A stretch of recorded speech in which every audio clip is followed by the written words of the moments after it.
This is Chatur. Ever since he was young, Chatur was told, Beta, finish school, do engineering, then go abroad for MBA. Chatur was a very good boy. He got his engineering degree, then went to the UK for an MBA from the first school where he got admission. 2 years later, he now has almost 1 crore in student loans. He has no new skills, he can't find a job, and now he has to come back home. Now he works in a job in India, which he could have gotten without doing an MBA at all. Do you know a Chatur? Are you a Chatur? It's okay. You are not alone. Every year, lakhs of kids go abroad, do useless degrees, take lakhs of rupees in loans without doing any research. Some degrees are great. They have an amazing ROI. It makes sense. But some degrees are just a waste of time. See, any degree has 2 primary things which make it important. Number 1, the actual skills you learn while doing that degree. And number 2, the opportunities that degree opens for you just by having that degree on your resume. Some degrees have both. For example, if you go to a medical college, you will learn skills which you can learn only in a medical college. And it will open up opportunities for you in hospitals, in clinics, anywhere you want. Some have only one. For example, if you go to a very good, well-renowned MBA program, you might still not learn any new hard skills.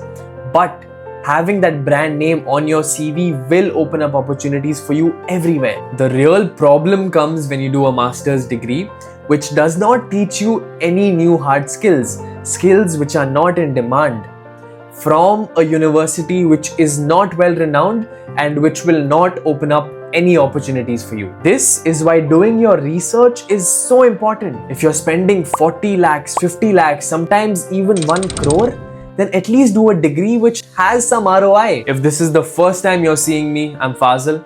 I help people make the right decisions about studying abroad. So make sure you subscribe to my channel. It will be a win-win for the both of us. So the first master's degree on our list is a master's in communication. I know I've made a lot of people angry with this. But Fazil, I want to work in the content industry. You don't need a master's in communication to work in the content industry. But Fazil, I want to work in social media. Then do a master's in digital marketing. I personally know so many people who have no master's degree in communication. They have an entirely different master's degree who now work in the content industry. It all depends on you, your skills, your networking ability, and that's it. There is nothing you will learn in your communications degree which you can't learn for free on YouTube or for 250 rupees on Udemy. So not only will it be so difficult to find a job in the communications industry after your masters, but even if you find a job, you will most likely be in the same job as a person who just finished his or her bachelor's. This is what is called underemployment. Your qualifications will be here, but your level of work will be here. It doesn't make sense. Salaries will be super low, competition will be super high. Even graduates from other courses like a master's in marketing or a master's in management will apply for the same roles you are targeting, and guess what? Recruiters will pick them because they actually have hard skills. If you desperately want to work in this field, invest in yourself, learn skills on YouTube, build a portfolio, network, and that will be enough. More than enough to get the job you want. Don't spend 30, 40, 50 lakhs on a useless degree. The second degree on our list is a master's in psychology. I get it. You have a passion for psychology. Amazing. It's a great field. It's very important, especially for today's generation. But spending 50 lakhs going abroad to do a master's in psychology is a poor career decision. Take that 40 lakhs, put it in a fixed deposit, and even that will get you better returns. See, if you want to work as a clinical psychologist or a counselor abroad, even a master's degree won't be enough. You will need a PhD. And in the psychology industry, if you're not speaking with your clients directly, if you're not doing a client-facing job, the pay is extremely low. Competition, on the other hand, is extremely high. Even getting a PhD does not guarantee anything. PhD holders often do not find client-facing jobs and apply to the same roles which master's graduates apply for. And then obviously the employer will favor the PhD holder. Even if you find a job, mental health counselors in the US on an average earn $50,000. If you know anything about the US, then you know that $50,000 after a master's is a very poor salary. And it's not like the fees for a master's in psychology is very affordable. You will be spending almost $100,000 for a 2-year degree. That's almost 90 lakh rupees. Financially, it just doesn't make sense. Third on my list is a master's in sports management. Now, I'm definitely going to make a lot of people angry with this one. I get it. You love sports. Maybe you played sports growing up. Your only passion is sports. I understand. I come from a very similar background. I grew up wanting to become a professional athlete. But doing sports management is not a good option. A sports management degree is not necessary to work in sports.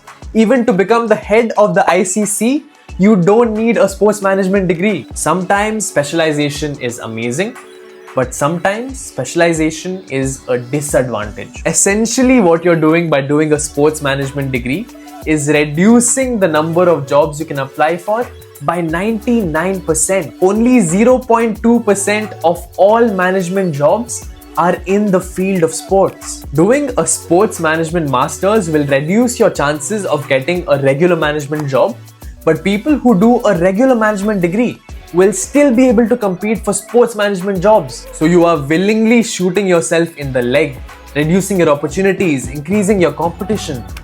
For what? And finally, something which is going to again get me into a lot of trouble. It's going to get me a lot of hate. I can just sense it, but I'm still going to say it, is an MBA or an MIM. But before you guys start screaming, listen to me completely.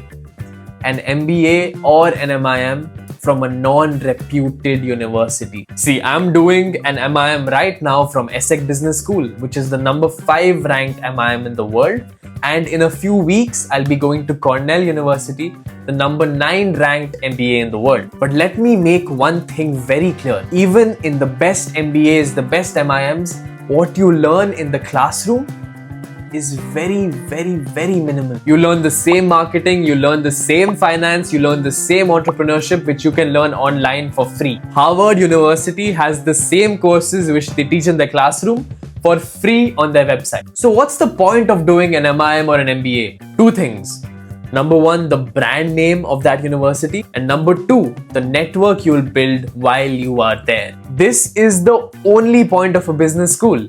The brand name and the network. This is what will give you all your opportunities in the future. Having the brand name of a reputed university on your CV means you will be able to get into almost any kind of job you want. A company is going to see your CV, okay, this person was good enough to get into Harvard, which means he'll definitely be good enough to get into our company. Also, having a network of people doing different amazing things gives you access to so many opportunities. But if you go to a non-reputed university, you won't have any of this. You won't have a good brand name on your CV and you won't have a good network. Then there's no point of going to a business school at all. The ROI of an MBA or an MIM is highly dependent on the reputation of the school. An MBA from a top 10 school can increase your salary by up to 130%. But if you're doing an MBA outside the top 50, this increase reduces to just 30%. But I get it, a lot of people can't get into the best business schools,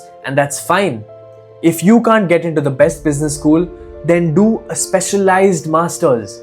Do a master's in finance, a master's in marketing, a master's in data analysis, which will actually lead to certain hard skills. If you have these hard skills, you might not need the best brand name, you might not need the best network, but these hard skills will get you a job. Again, my goal is not to discourage you from working in these fields. If you want to, if you can, then amazing, do it. But doing a master's where you spend lakhs, crores, might not be the best way to start in these fields. Build skills, develop connections, do internships, build a personal brand. You can do so many things. My goal in life is to stop people from selling everything they have, selling their house just to go abroad and do a master's. I want to remove the misconception that just by going abroad, your life will be successful. Even if a few people listen to me, Do some research before making important decisions. Don't just follow what people have been doing, what society has been telling them. Then I will consider myself successful. If you want to know my top 3 countries to study abroad in 2024,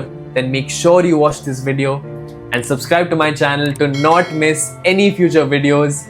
It'll be a win-win for the both of us.